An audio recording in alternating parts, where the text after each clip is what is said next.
And of course, I think it is also important, this is very, very vital, take a party position as well. Ikiwa chama kimeamua ni mwenendo fulani, go through that committee report, uangalie kama yale kwamba Wakenya walikuwa wamezungumzwa yameweza kuangaliwa ndani yake. The irony is wale ambao kwamba ama sijui kwa lugha ya Kiswahili ya kwa la kuchekesha ama lile ambao kwamba wale ambao kwamba sahihi ndio wenye kujaribu kusema ya kwa iko sawa, wakati ule wao wako katika upande ule mwingine. Na nakumbuka nikisema ya kwa hakuna nchi katika dunia iliyoweza kukuzwa kwa kutoza ushuru watu wake kupita kiasi. Lakini pia vile vile sidhani kama kesho inapigwa kura, Jumanne haipigwi kura. Jumanne kamati ya finance inaweza kupeleka ile report yao baada kuwa wamezunguka Kenya nzima. Baada ya kuwa washaweza kutable report yao, wabunge sasa wanaijadili ile ripoti, na ikiwa itapitishwa sana ya kuwa speaker aweze kutoa amri, basi wanaweza kujaribu kuifanya ya kuipigiwe kura pengine ni Jumatano, lakini vile ilivyo katika orodha ni kwa kura bado mpaka iweze kujadiliwa. Na nimesema tena ya kuwa kauli niloipata ni kwa kamati ya finance ya bunge wameweza kutoa vipengele vingi ambavyo kwamba watu, na ni kuwapatia kongole. Ikiwa limeweza kufanyika ni kuwapatia kongole wale wabunge kwa kuwa kidete na wananchi. Imefanywa public hearing last 2 weeks. Kamati imeenda kufanya report writing. Kesho itakuwa table. So ikiwa table kuna 2 to 3 days ya amendment na kuijadili ndani ya bunge. So tutangojea tuangalie ilivyo itakapokuja, na muhimu tutakapomalizia tutakwenda na msimamo wa chama, na chama chetu ni no. Meanwhile, Machakos Deputy County Governor Francis Mwangangi has called on members of parliament to represent Kenyans effectively in parliament when the finance bill is presented today. Speaking during a church service, Mwangangi criticized some provisions aimed at taxing churches, and he reiterated that churches are not business entities but places of worship, and therefore the government should not propose taxes on churches.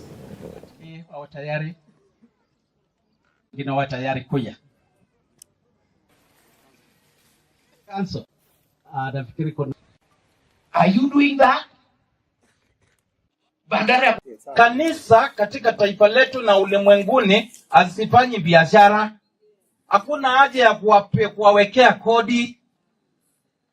So naomba, kwa sababu saa hii serikali imefanya ile ilifanya, ikapeleka mbungeni, naendelea kusidi kuomba sana wambunge wetu wa kitaifa asa waangalie hayo mambo, na waweke wa Kenya mbele more than any other interest. Ombi langu ni kwa wanasiasa, tafadhalini tufanyie wananchi kazi. Let's meet our electorate more than we are politicking out there. Ndio hawa wananchi yale mambo ambayo inawasumbua tuweze kushirikiana pamoja tuyatetue. Political leaders from the coastal region have refused to attend a meeting with President William Ruto, which was scheduled today to discuss the contentious issues of the Moguka trade. Addressing the press, the leaders stated that they must first hold their own meeting with fellow leaders and various stakeholders this coming Friday. The leaders emphasized that the Moguka trade needs to be regulated as it has significantly affected the health of the youth and contributed to the decline of their morals. Kama mnavyojua, kumekuwa na mchakato wa masuala ya Mogoka kwa hizi wiki chache ambazo zimepita. Tumekutana leo tukiwa viongozi, magavana na wajumbe wakiongozwa na mwenyekiti. Tumekubaliana, tuko na mwaliko wa Mheshimiwa Rais, na tunamshukuru kwamba aliona vyema atuite kama magavana wa Pwani ili tujadili mjadala huu wa Mogoka. Baada ya mashauri ambayo tumejadiliana na wabunge wetu na maseneta ambao wako hapa, ni kwamba Rais atabidi kidogo atuie radhi kwamba Hatutaweza kukutana naye Jumanne hii, lakini tutakutana naye baada ya mkutano wetu ambao utafanyika Ijumaa wiki ijayo hapa Pwani, wa viongozi wote wa Pwani wa kisiasa na viongozi wengine wa takriban mbalimbali katika Pwani yetu. Baada ya mkutano huo tutakuwa tayari kukutana na rais tukiwa viongozi wa Pwani, tujadiliane swala hili ambalo linakumba jamii yetu. Kwa hivyo tunamshukuru sana kwa kutualika na atuie radhi kwamba tumeona tuweze kuwa na mkutano huu. Tulipojadiliana sisi wachache ambao tuko hapa, tumekubaliana kwamba tutakuwa na mkutano wa jumuiya ambayo utakuwa magavana, wajumbe, maseneta na viongozi wengine kutoka sehemu hii, ili tuweze kujadiliana, ili tukienda kumuona tuwe na mjadala.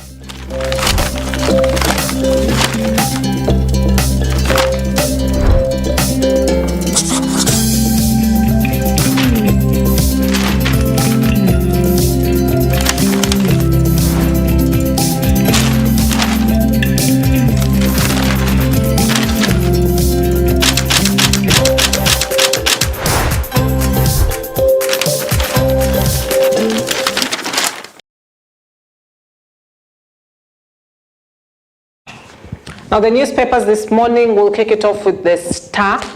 2027 battle, MPs lay siege to governors. 2027 battle, MPs lay siege to governors. Ruto is on record telling MPs to focus on serving constituents first and not themselves.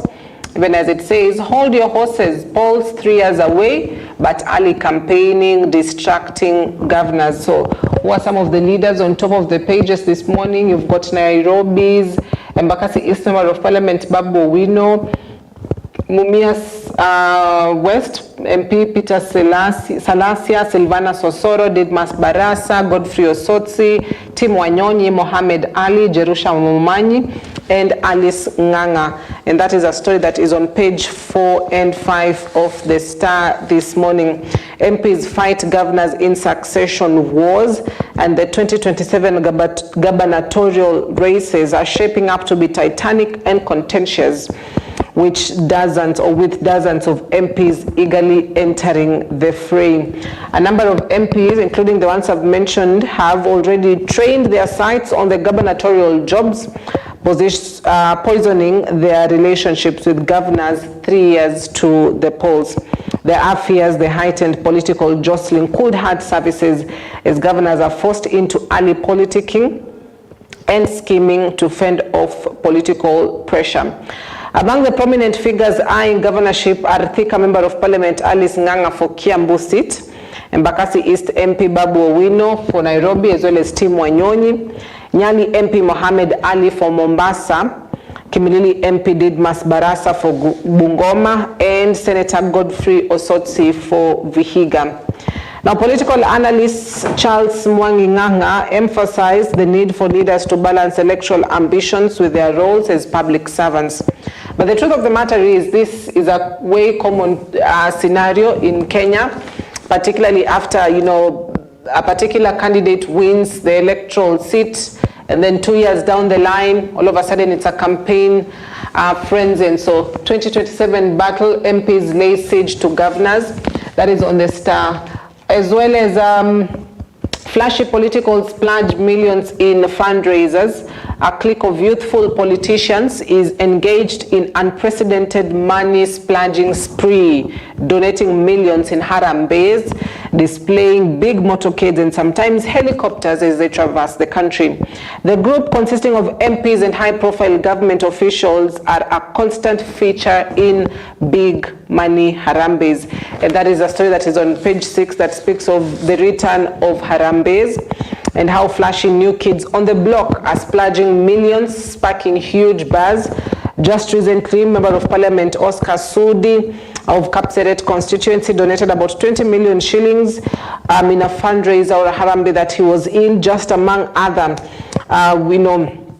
Let me just take a look at some of the cases that have been sampled, including Oscar Sudi, popularly known in the political circles as Engineer, donated 3 million to AIC Fellowship Annex. The MP, who was the chief guest, donated 3 million in cash, while Ndini Nyoro, also a guest, donated 1 million shillings. In the same fundraiser, Murkomen donated 1 million shillings. Now on March 24th, the Kapseret MP in Mumias East for a church service donated 2 million shillings. On May 25th, the lawmaker attended the ordination of Eldoret Catholic Auxiliary Bishop John Lele, and he donated a luxury high-end Prado to the religious leader. Last Sunday, the internet was abuzz with reactions at the sight of Sudi's motorcade that mirrored that of the president. And so this just amongst other donations that have been, splurged by some of these members of parliament. There's also one other example that talks about, let me quickly find it. Right, when I get it, I'll be able to bring you up to speed on what it was exactly, but those are some of the contributions that have been given out by some of the members of parliament who are being called, youthful members of parliament. And so how flashy new kids on the block are splurging millions in fundraisers, as well as, the question on 30 years instead of death for a man who killed brother, that is on the corridors of court. And that is the headline on the Star newspaper this morning. Now let's go to the Daily Nation, that speaks on all eyes on members of parliament over new taxes. All eyes on members of parliament over new taxes. Today is the D-Day after the National Assembly's Finance and National Planning Committee last evening heeded Kenyans' calls and recommended the removal of some punitive tax proposals from the Finance Bill 2024. The focus will be on the House today as the bill is tabled for a second reading. But even as the team presents its report, MPs will still have to vote for the changes to take effect. Will they listen to the people? So what are some of the recommendations? The removal of tax on bread, that is the VAT bread, removal of motor vehicle tax, the removal of the eco-levy tax, the excise duty on crude, edible oil and refined oils, removal of VAT on financial transactions, as well as the import declaration fee, which had risen to 3%, will be retained at about 3%. So those are some of the recommendations at the floor of the House. Now, all eyes will be, directed towards that particular August House as members of Parliament vote for this particular bill. And this will be basis of our conversation today with my guests in studio in just a bit. So we'll be getting back to more on that. Now, to the Standard, that speaks of widows cry, too many guns in the wrong hands. Widows cry, too many guns in the wrong hands.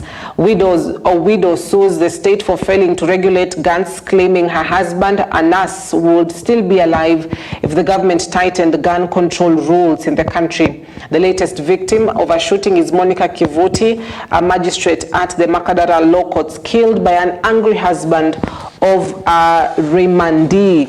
And 550 people have been killed due to the misuse of firearms, with 4,000 cases of misuse reported, according to victims' widows. So Monica Kivuti is one of the persons on front of the pages killed by an angry OCS, as well as Faustine Mwadilo, who was shot by a psychiatry patient. And that is a story that is on page 8 and 9 of the Standard this morning. Now, it reads, Monica leaves behind a family, a budding career, and broken hearts. The magistrate was loved by colleagues and was a stickler to the law and jurisprudence. She had served in the judiciary for 11 years and had also studied international relations. Now, exactly 1 month from now, Monica Njoki Kivuti would have celebrated her 11th anniversary as a resident magistrate, having joined the judiciary in July 17, 2013. However, her promising career has tragically been cut short, and her life ended in a gruesome murder. Beyond the headlines and rhetoric from top state officials, this grief is personal. Kivuti, aged 46, was a mother of 3 children, including an 18-month-old toddler. And that is indeed just one of the heartbreaking stories concerning this particular chief magistrate. But aside from that as well, a nurse who was shot dead at work, and the widow has sued the state over gun rules. Now, Doreen Akinyi claims the government is negligent to regulate firearms use and close monitoring persons who are licensed gun holders. She is of the view that dozens of Kenyans are either maimed or killed in cold blood by those who misuse firearms. Now, the number that she says stands at total people that have been killed due to the misuse of firearms is at 550, and over 4,000 cases of misuse of firearms have been reported in the country. So that is the headline. Also, why Gachagua is man on a warpath, trouble in paradise. The deputy president's cabinet colleagues are angered by his push for resource allocation based on one man, one vote, 1 shilling, and openly told him off, but that has not stopped Gachagua's crusade. Calling himself a villager, he's not only skipped President Ruto's functions, but also claims the president's allies now think they can order him around. In addition to today being, Super Tuesday, as they call it, there's also a parliamentary group meeting that has been summoned by President William Ruto. Members of parliament from Kenya Kwanza, members of parliament from Azimio, those termed Azimio rebels, as well as independent candidates. So that is also one of the things that we'll be having a conversation on. Kenyans plan protests over controversial finance bill. The protests, which are dubbed Occupy Parliament, have been called today, and those are some of the issues that we'll also be addressing this morning. So those are the headlines on the newspapers.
So allow us to take a quick breather, but when we come back, we'll be getting into the conversation this morning concerning the Finance Bill 2024. It falls back to the hands of members of parliament who are at the center of either voting yes or no on this bill. And as history has it, there are those that do abstain the sitting in parliament. So to help us converse a bit more about this, I'm joined in studio by Dixon Alwatch on my immediate right, who's the youth leader of Safina Party. Thank you very much, Dixon, for your time this morning. Thank you. And just next to him is Vincent Onduto, who's a social scientist. Thank you, Vincent. Now, before we get this conversation started, gentlemen, let's just take a look at some of the feedback that has been going on online, because it is Tuesday, it is the day of the second reading as well as the voting of the bill, and there's a hashtag that is being pushed on social media. But let's just take a look at what is at the center of this particular protest. So, Anju, if we could take a look at the first feedback that we've been able to earmark online on just what the youths really want to be addressed. Yes, we do have Idil on X who says job losses, capital flight, social unrest, stagnant wages, increased cost of living, increased poverty levels, informal economic growth, diminished public services, and reduced standards of living. All this, one or the other, linked to some of these proposals on that particular finance bill. If we could take a look at one more as well that has come through online. We've got Kivuts on X who as well says failing to take a stand or acting nonchalant about the current state of affairs is inexcusable. The days of ignorant bliss are gone. This finance bill affects all of us, and the revolution begins with you. So those are some of the two feedbacks. We'll be able to take a look online. We'll be getting into more. But gentlemen, Finance Bill 2024 seems to have caused a lot of uproar. Well, basically all of them cause uproars. If you look at 2023 and the affordable housing levy, the 16% VAT on fuel, and some of the proposals that were in the 2023. But 2024 people are talking about it more. So from where you sit, Dixon, an overview of just what this bill looks like, what is wrong with it? Good morning, Kenyans. I would like to say that the bill is nonsensical. It is punitive, it is illegal, and I'm against the bill with the FINA body, with the people I'm representing from my constituency, Rarieda, where I'm coming from, with all our minds, with all our guns, because it is oppressive. It is oppressing the local people, it is oppressing the poor people, it is oppressing even the sick, even the dead. The bill is, these people are even taxing the dead.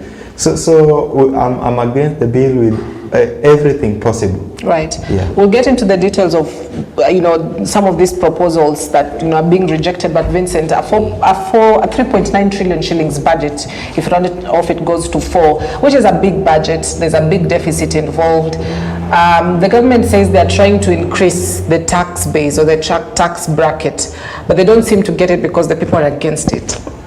Yeah, the people of Kenya really, if you talk about uproar, people of Kenya, they're really hungry. I mean, they're really pissed off. Yeah. And considering how punitive and how oppressive this tax is, owing to whatever has been there, the 2022-2023 finance bill, they tried talking about it. They tried giving their opinions concerning the bill, but they were not heard at the same time. And today, when was it last week, when the budget was read, yes, focus are not on the youth, are not actually on the people. You see, the government is trying to put more focus on financing their own interest, leaving out the interest of the people. Yeah, right. So I think we really have a big problem with this. Yeah. And some of the tax proposals that were on the bill that have caused a lot of public uproar include the VAT on bread. We've got a car tax of 2.5%. We've got M-Pesa money transfer charges. And if you look at some of the feedback that has been coming in, or at least what people are saying online, is the cost of living has gone high, but there's a huge budget, there seems to be money, but it's not turning around to what the Kenyans can have access to. Because if you look at the NHIF, it's not working. It's the shift, it's being transitioned to shift, but it's not in operation yet. If you look at the cost of just doing business has gone high. I mean, one would expect that the government listens to the people and just try to reason with them and go for less tax proposals, but that's not happening. So what is the thinking of the government if they come up with this sort of proposals? The government of the day, I've said before that we gave them a privilege to lead us, but they have decided to use the opportunity to grumble, to take, to oppress, to kill the local wananchi. Because if you go through the bill, you will realize that that bill is illegal. And once that bill is... What do you mean illegal? It is illegal. According to, if you check at some of the taxes or things that, for example, motor vehicle tax, you will find that it says that each motor vehicle will be taxed based on the brand, but there's an exclusion. There are some people who are not allowed to pay tax within that motor vehicles. And if you check at the Constitution, I think every law of the land should align with the Constitution of the Republic. Article 20, there's an article, Article 221, Clause 5. It clearly states that there is no one that shall be exempted from paying of the tax in the name of the nature of the job they are doing, whether they are being employed by the state or in the name of the office that they are holding. Motor vehicle tax has been exempted from the Kenya Defence Forces. Our member of parliament, they have been exempted from paying the motor vehicle tax. It is totally directed to the local people, local wananchi. That makes the bill illegal. The second part of it, the Constitution states, Article 210 of the Kenyan Constitution, it clearly states that for any bill to be passed, then the public opinion must be heard. And many Kenyans, even before they went to the miscellaneous reading, the second reading, it was public then, before some articles were deleted within the finance bill. There are some MPs, even within the government, they are trying to say that the bill is just right for the people. So that makes the bill illegal, and so far they pass it, it will be an illegal thing, and I think they will be promoting illegalities in the country, and that is it. It is an illegal stuff, and won't allow it. Dixon, over 500 public hearings have been conducted by the government, by the Finance Committee to be very precise, which is led by the Molo Member of Parliament, Kuria Kimani, and they have hinted at removing these proposals which Kenyans have rejected. There are just a few proposals that have been removed. You know, these people, this bill is not favoring the people at the higher cadre. It is fighting the local wananchi. These people, they are taxing the sick. They are taxing even the dead. That if, in a mortgage now, if a person dies, they will be taxed 500 bob in each and every day. And these people, there are people that will be dying because of this bill that will be promoting hunger and misery to the people. So there's no public. We don't want those things to be removed. We want that bill to be done away with, because in each and every page, in each and every phrase of that bill is fighting the people. If they'll be removing it, then let them remove everything. We are not proposing that they should make changes. We are proposing that they should remove the bill, and then they should go to the ground, consider the interests of the people, and then come up with another bill. Yes, there's no rush. Vincent, you have a cabinet secretary for public service, Moses Kuria, who says on national television that this particular bill of 2024 is meant to afflict the comfortable and comfort the afflicted, which basically puts up a perception that this bill is going after those that have got breach pay slips, or even the wealthy, or even the rich. But the most affected are the poor as well, because now it puts up a problem of, you know, being poor is a problem, being rich is also a big issue, because either way you cannot run away from taxes. You know, just to take you back, you know, when the Finance Committee were talking about the proposals they gave, I mean, the recommendations that are trying to remove other taxes, I mean, on bread and motor vehicle and name it. I think this has been a lie all the time. This is a strategy the government is trying to use to blackmail people. You see, they are feeling that they're trying to tell people that for us, you know, these are things that actually affect the people, the common wananchi. You know, if you know, they knew very well that if they do something on the bread, the people will reject this thing. And today they are coming back and telling us now there is this recommendation, we're going to remove this bill. I think this has been a lie that they've sold to us. And if you look deep into the finance bill itself, there is nothing like the poor and the rich there. They're only trying to put things that themselves they want. You know, if you keenly look at the bill, you'll find there's some sections that are really punitive, because they don't talk about them. For example, if you look at the digital creation, the digital creation monetization, it is there. They have not talked about it. The data protection amendment act of the act of the funding, is it, how do you call it, the Data Protection Act. So if you look at these things, you'll find it's not targeting only the rich or the rich, those people are not paying the tax. It's actually targeting the poor, because the moment they will pass the bill, they will give access to, for example, the KRA to go into your finances, you see. Look at what M-Pesa and transaction and all the stuff. And those are the things that will really affect the more communities. Leave alone this, whatever they are recommending that they're going to do. This is just to tell people that we're trying to favor you, you know, to blackmail you. Yeah, so. Right, but, you know, the government has to collect taxes somehow. It has to bring in some revenue somehow, because you're looking at a budget deficit of what, 606 billion shillings, of course, which has to be funded somehow. So how else can they do that if not taxes? Then it's borrowing. So if they don't come to the people to get taxes, of course, taxes are necessities of every nation to grow. You know, but you cannot bulldoze. You cannot. We cannot be bulldozing people to pay tax because we feel that it is right. You know, that's what they're trying to do, because they want to. The member of parliaments they're all.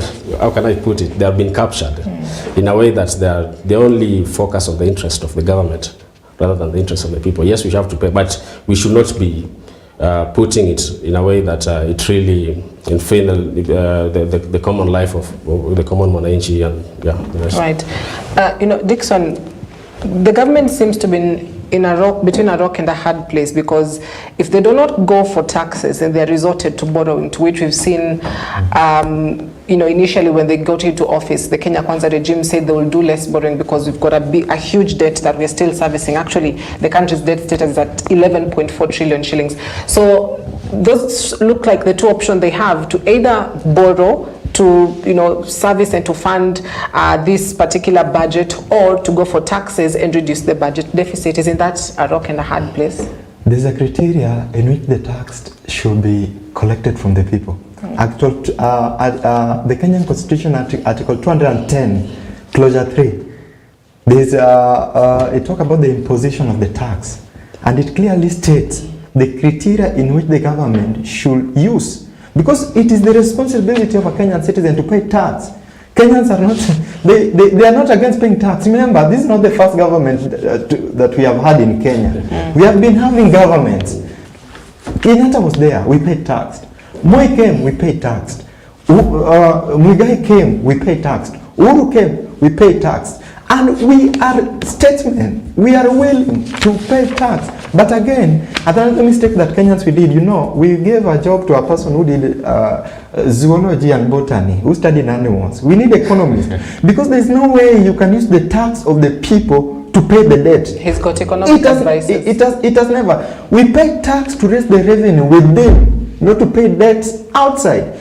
And remember, these people came and they told us that, the other regime was borrowing too much. The other regime, they were bad because they were borrowers, they were lending, and they were dirtifying the name of the country. But look at what, they have borrowed more than 5 times in a span of 2 years. So Kenyans are not against paying tax, and we are not saying that we should not pay tax. But again, the process in which the tax is being collected from the people is illegal. Article 210, Clause 3, Part 1A, it says that there is no tax that shall be collected from the assets. Things like motor vehicles, they are things that should not be taxed on. They are assets, they'll be reducing one, Taxes should be collected on things like salaries, on business, things that are bringing, not properties. And that is where the government is going wrong. That they're saying even now that in an institution, even there's a income tax act that have been increased, and they're trying to say that even in an institution, or let's say use an example in the village, a high school in the village where there's a cook, that they are not allowed even to carry their own food. They must buy from the canteen, and that canteen must register under taxpayer. That is oppression. And these things are illegal. And I want to add Kenyans, everyone that have been doing things relating to magendo and illegal thing, that so long as this bill passes, because this thing is illegal, it is nonsensical, it is punitive, it is oppressive, it is depressing. When it passes, then every person will be allowed to do anything they want to do in this country, even if it's selling cocaine, because this thing, we can't be allowed from the top something that is illegal to be passed, and we'll be forced. And yet we are wise. We have the constitution that lead the people. The other time I was asking my area MP, who is Wakili, whether the constitution has expired. Because I'm not understanding, Article 1 of the constitution talks about the sovereignty of the people. And it clearly states that the power belongs to the people of Kenya. And they have the power to exercise democratically through their leaders or directly. And that's why Article 37 says that we can also exercise directly by being our own oversight through mandamano, through riots, so long as it's peaceful. And I want to urge Kenyans that through the Article 1 of the Kenyan Constitution, it is a time that we have to stand up for ourselves and exercise our own power by ourselves. Because all the people that we elected in the name of democratic leaders to present us in the houses of laws, they have become traitors, all of them. These people that are going to vote yes to this punitive bill, they have all turned us against us. And it's time that we want to tell Kenyans that they should look at what happened in West Africa. Something happened in Niger, we all saw it.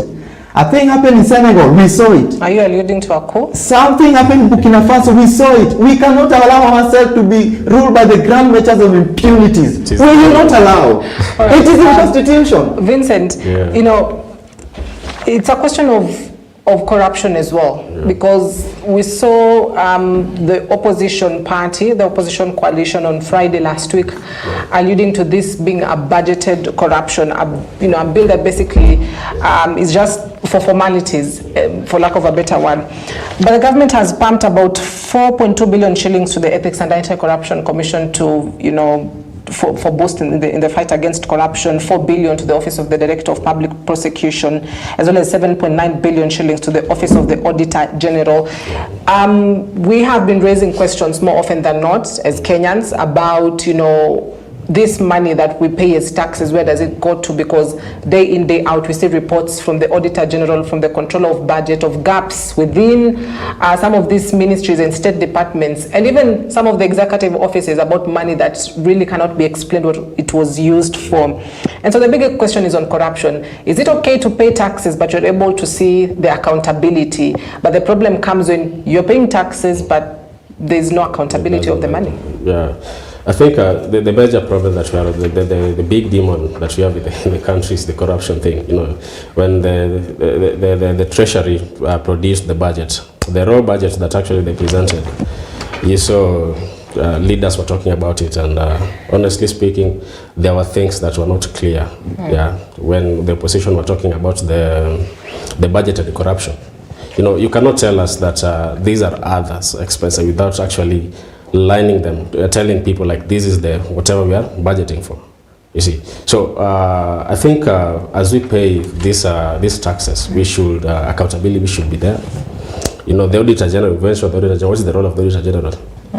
To audit, to show the accountability how this money has been used. But on the other end, the people of Kenya are not feeling the impact of the taxes they are paying, and the taxes are increasing daily. If you look this in the context of the youth, how does it really affect the youth? When these tax are the 2024 tax finance bill, you've seen what is really happening, because look at the manufacturing industry, for example. They are proposing a double taxation, both on the manufacture and the final product. What does this mean to the people of Kenya? What does it mean to the investors? What does it mean to the existing company?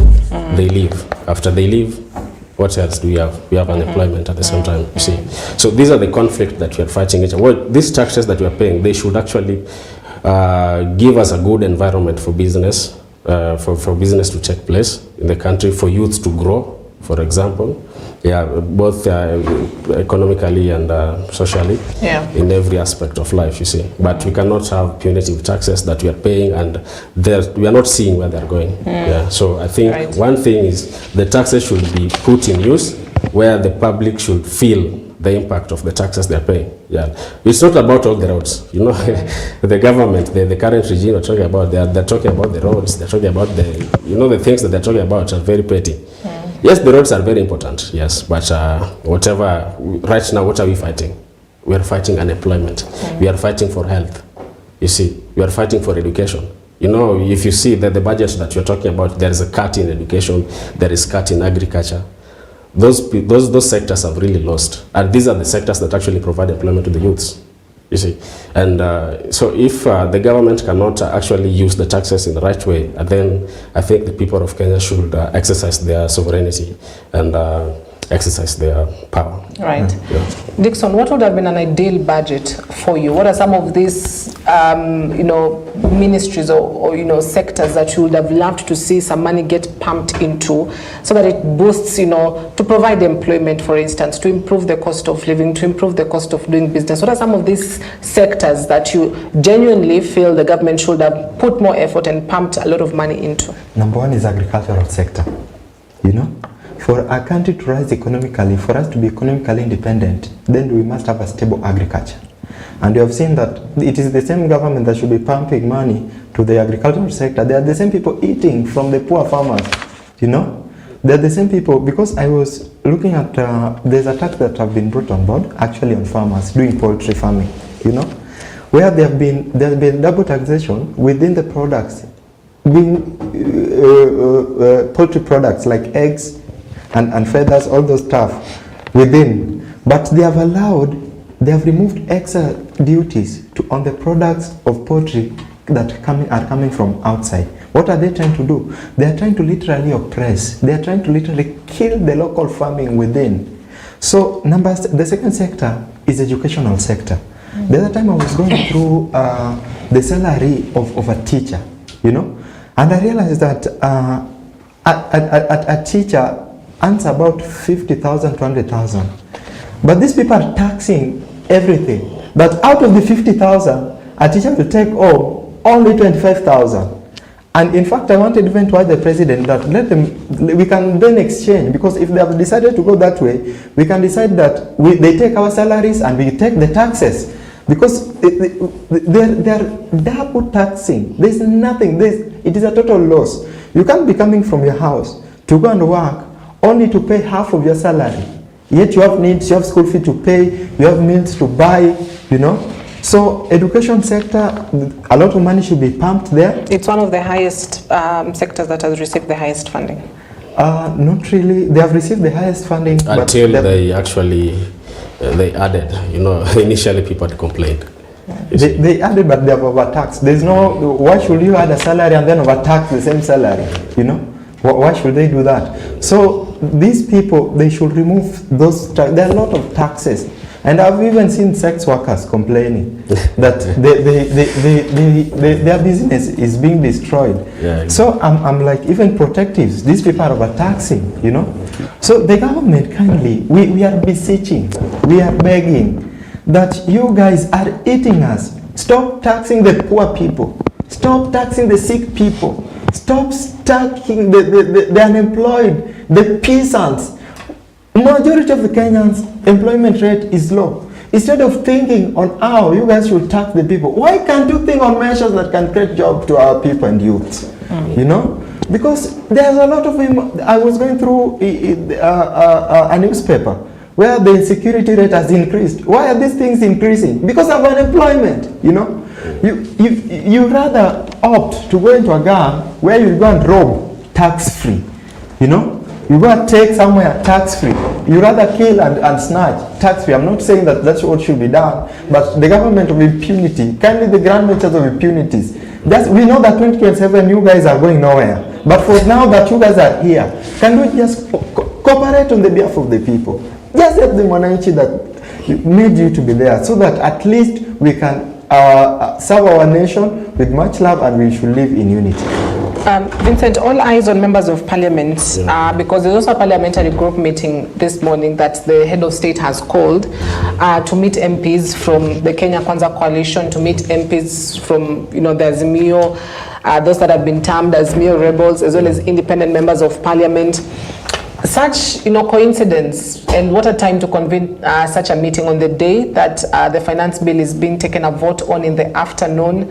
What does that say really? Because you're having one side Kenyans who are asking members of parliament to listen to them, but you're having a meeting, a parliamentary group meeting that has been convened, and more often than not, we know with the history what happens in these parliamentary group meetings. We all know what's going to happen, you know. when we had the 2022-2023 finance bill, the opinion of the people were given, and these were rejected, and they refused to accommodate the views of the people, you know. And what does the meeting that they have today, they actually chaired, what does it really mean? We know what is going to happen. They're not going to listen to the people, you see. So the government is trying to bring on board the loyal members, so that they can practice their loyalty when it comes to voting the finance bill. So I feel like the government, the people of Kenya, should not be lied to, because the moment this thing is actually beyond a member of parliament, it should not be. They should not be practicing their loyalty when it comes to something that really affects the people of Kenya. You see, so the people of Kenya should not be lied to, and not everyone who will vote this bill, they will come to you again. Kindly be wise next time. That's what I'm telling the people of Kenya. And the whole thing, I think it's they're nothing they're going to do. They're just chairing the meeting just for them to actually vote in the bill itself. Right, but we've seen some of the members of parliament, like Gathoni wa Mushomba, who's, you know, a UDA member of parliament, but she's gone against the tide and has expressed her, you know, discontentment with the bill and some of the policies, to be fair, within the Kenya Kwanza administration. You know, what happens, you know, do you see a situation where MPs within the ruling coalition will vote against the normal tide? I don't see, you know, whatever these people are doing, they're actually online trying to please people that they're really fighting. We saw it even last time. Yeah, trying to come in public, go to churches and funerals, trying to tell people how punitive the bills are. You know, at the end of the day, they will end up voting. But yes, the MP the UDMP, Wamuchomba, whatever she's doing, I really loved what she's doing. She's trying to lighten people on these bills, the punitive parts, the sections. That is really nice. But whatever we want to see, today's the D-Day. Is she going to vote? Is she going to reject the vote? Right. Yeah, that's what you want to see as Kenyans. Yeah. You know, members of parliament have a huge role to play today. And they must be feeling the pressure 100% because their numbers were online, people were texting and calling them. So the pressure is real for members of parliament. But at this moment that you'd expect, let the love, patriotism, you know, come first rather than a political party loyalty, for lack of a better word. But there are three ways they could actually vote. There's a yes, there's a no, there's an abstaining. You know, what do you predict? What do you see come this afternoon, Nixon? I've just said that Article 1 of the Kenyan Constitution talks of the sovereignty of the people. And the time has come. In fact, I like the situation because we have been united as Kenyans irrespective of our tribe, irrespective of our origin and ethics, on behalf of our nation, you know. Our members of parliament still have a chance. Remember that bill is not yet a budget. Yes. There's some process that has to go to become a budget, meaning there's still another chance. There's still a chance, you know, that it can be withdrawn. I think what they should do is that they should look at the constituents, they should get to hear from their constituents, and they should listen on what the ground. They should consider a majority of the people voted them, and they should be members of parliament. They should just be so much open in that they don't vote something that should make them you know, please the head of state, yet they please the people at the ground. They should all vote this bill and no. They should not accept it by any chance. Right. Yeah. What of some of the political parties like ODM, which has censured its members of parliament and has already given a direction on how to vote? In fact, the SG Edwin Sifuna says all 86 members of parliament have received letters. Yeah. They should be in the house this come afternoon. Is that a route that political parties should follow? I think that's what political parties should do, because ODM has the interests of the people at their heart. You know, and they know that the lawmakers within the party were not elected by the Ruto.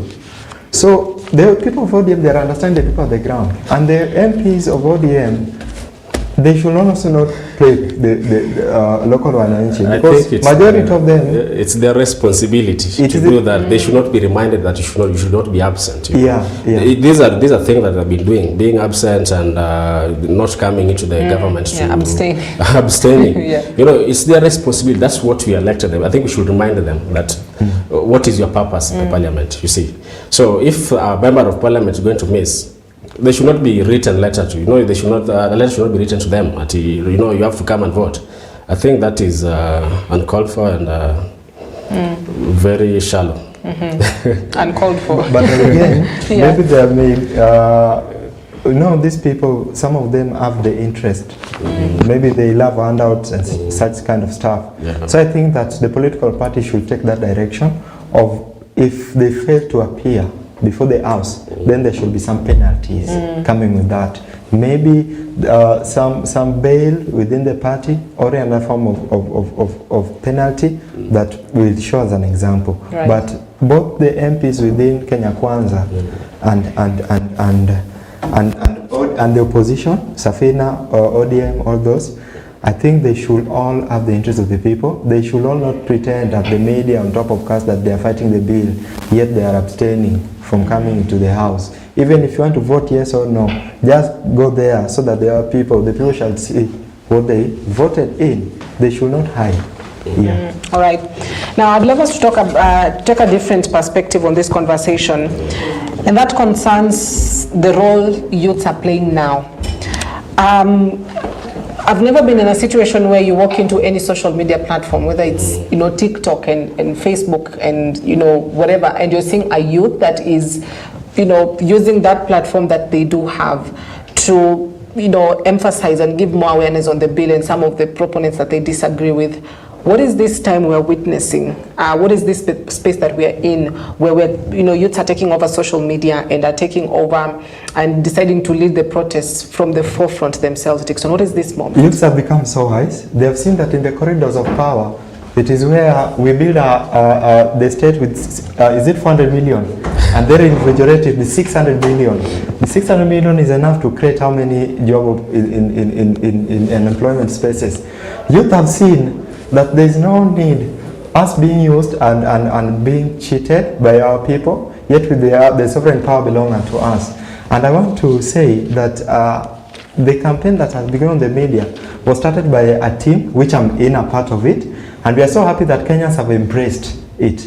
And I want to urge youths from all parts of the walks of the country, not only within the city, that whether you are in Kisumu, whether you are in Mombasa, Nakuru, everywhere, that we should, this is our nation, this is now between us, because indeed we are the most people that are unemployed, we are the most people that even suffers more economically, depression, unemployment comes with a lot of depression and even mental oppression. We are the most people that commit a lot of suicide because of unemployment rates. So this is the time, it is the time, let you not be cheated. It is the time you must take a role by yourself, because if we unite as a people, if we unite as a nation, then our voice will be heard. And through the unity of the people is the most powerful thing that no one can come and interfere with. So it's a very positive feedback. We are happy. Me, I'll be joining them after this. So youths, let's come together. Let's fight for ourselves. Remember, it is youths for youths, us for ourselves. These people are not going to fight for us. Yeah.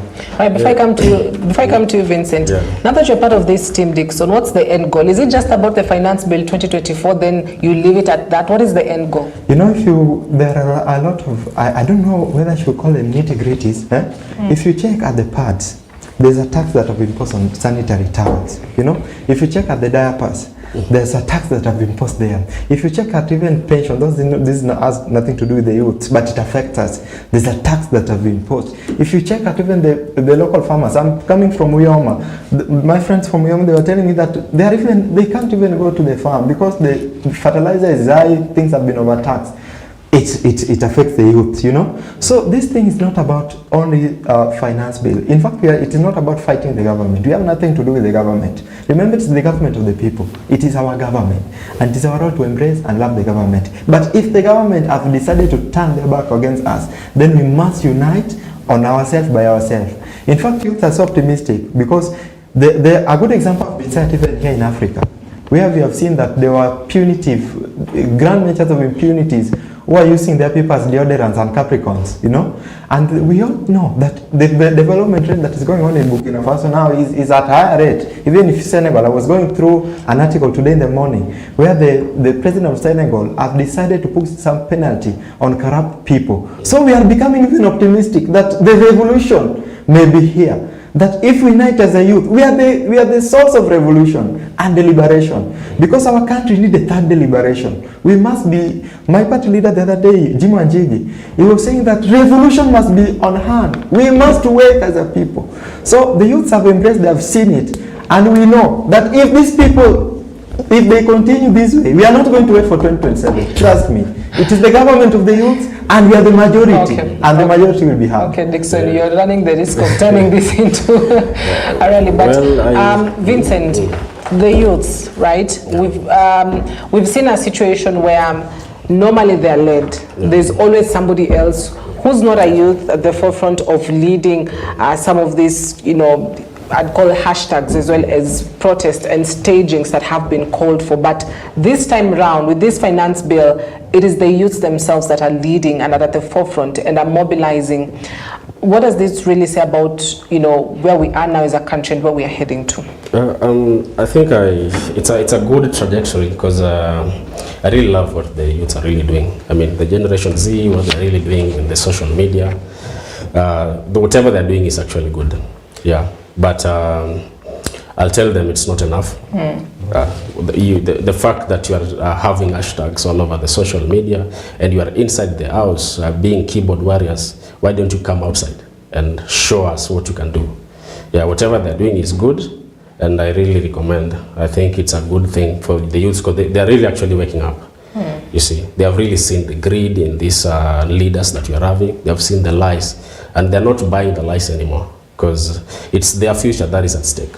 Yeah, because the moment they will allow this bill to be passed, what will come next?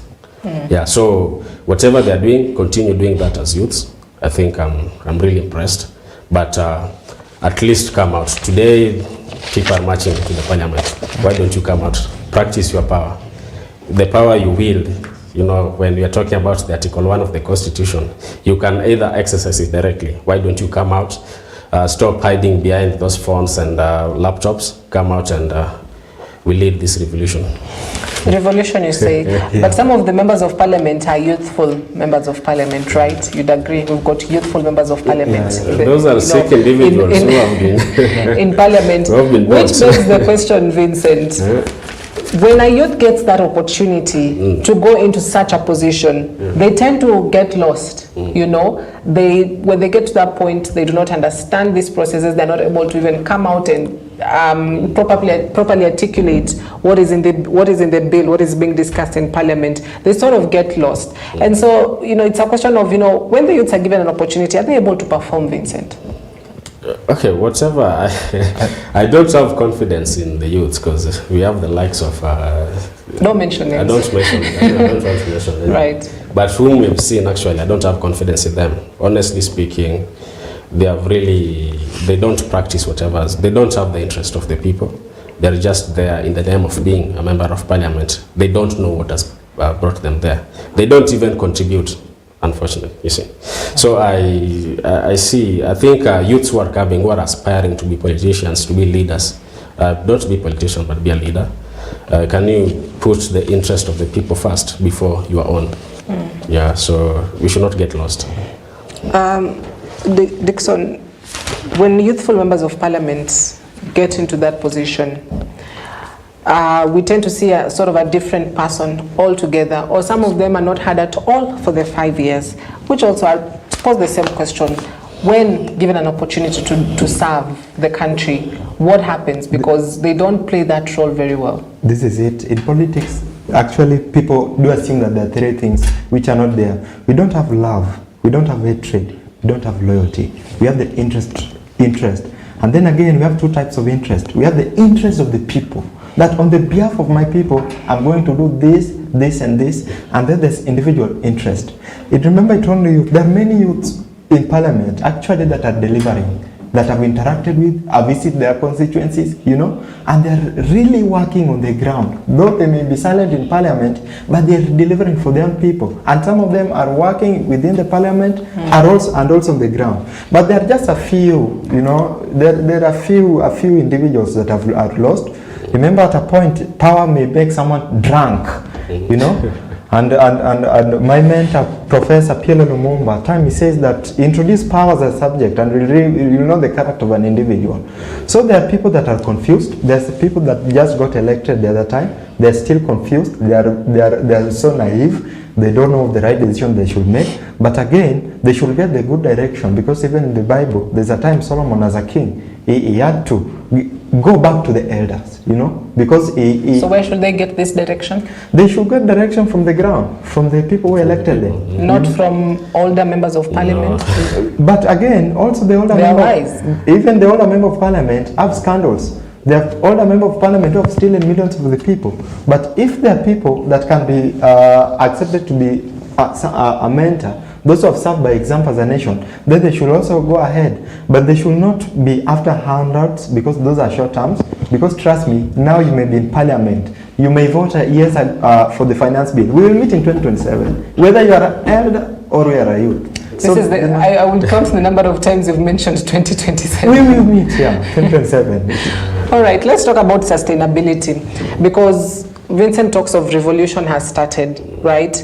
And yes, we're in that space. The youths are coming out and, you know, mobilizing themselves and doing all this staging of protests themselves. But That end goal that you talk about, and that is on accountability, and to get into an environment where their voices are heard, the cost of living is better, unemployment is done away with. So how should they sustain this fight? How do they sustain it, Vincent? I think they should they should keep on fighting. You know, we have this nature as people of Kenya and the youths. First, let me tell the youths that, you know, the number is big and you can even produce your own president. Yeah. So we should keep on the fight. We should, anything that we see is not in line with whatever is working for the people should be put in line.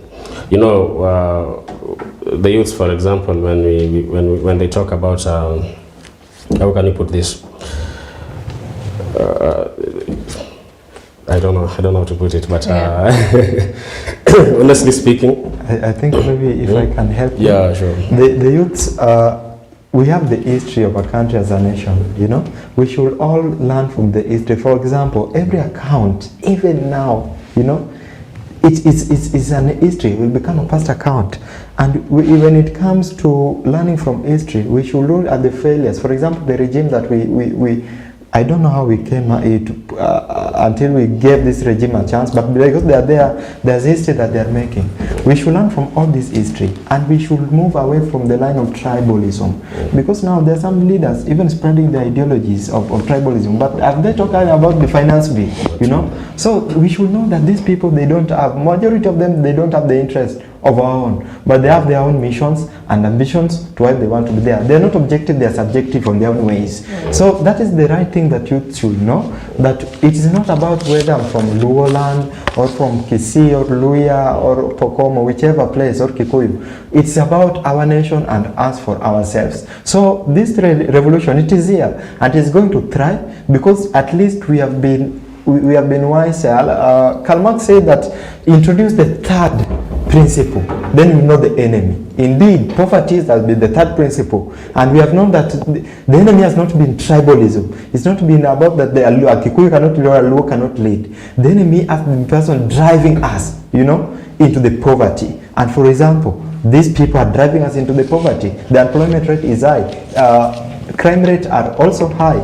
So youths, we should focus on the third principle that has been introduced to us, so that by the history, these accounts that are being made for us now, they shall not be repeated by any other chance. Even if it takes all of us, through all means, even financing our own self by ourselves, we should work together to make sure the grand merchants of impunities are sent home, whether democratically or forcefully. But what is important, that we have the people that can have the interest of our own here. Right, as we wrap this conversation up, gentlemen, we've got about 2 minutes, but I'd love to get the final word from you on this. How critical is the decision that will be made this afternoon in Parliament for Kenya's, political future, for Kenya's economical future? And you talk about 2027. So that decision today, how critical is it, considering the voices that have come in from the masses on why they do not want that bill? So how critical will that session be in Parliament this afternoon as we run the time? I think in relation to maybe 2027, all the situation, they should become only critical based on the results on the ground, you know.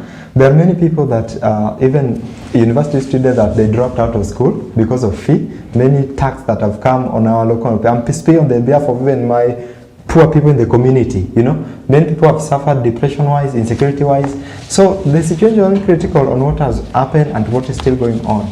So the youths and the citizens of Kenya have sounded the staccato drum of warning to the legislators and the member of parliaments and our democratically elected leaders, using the basis of Constitution, Article 2, where it says that we shall practice it, whether democratically or directly. So the situation is that if these people, the democratically elected leaders, if they will not participate it on our behalf, then we are going to participate it directly. And directly means the other way around, or meeting at the ballot, you know. So that's how serious the matter is, and the people, our representative. But I'm happy, my own member of parliament promised us the other day that he must avail himself in parliament. I appreciate him on that, and he must fight the bill. So such kind of people, we may consider them, you know.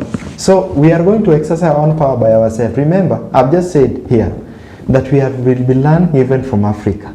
We'll be learning because this is now our nation. We are the generation that are going to be controlled. If they poison the generation, the time of it, then where will our children, our great-grandchildren, how will they survive? How are we going to, jostle through? So it is us for us.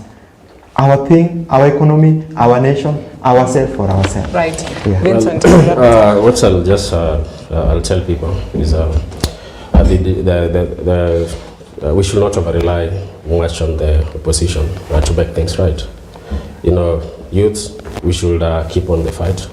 We should not wait for the opposition to see things for us. Yeah, we should just come out and fight these punitive actions that have been taken. Though you're a member of parliament, if they're really if they really voted this, when they come back to you, know what to do. Yeah, but let's not depend much on the opposition. When things are not right, it's upon the people. Practice your power, you know what you will, and that is very powerful. Yeah, so don't be lied to, don't buy the lie, and don't listen to whatever they're telling you. All right. Yeah. Thank you very much, gentlemen. On my immediate right, Dickson Alwatch, the youth leader of Safina Party. Asante sana for coming in this morning.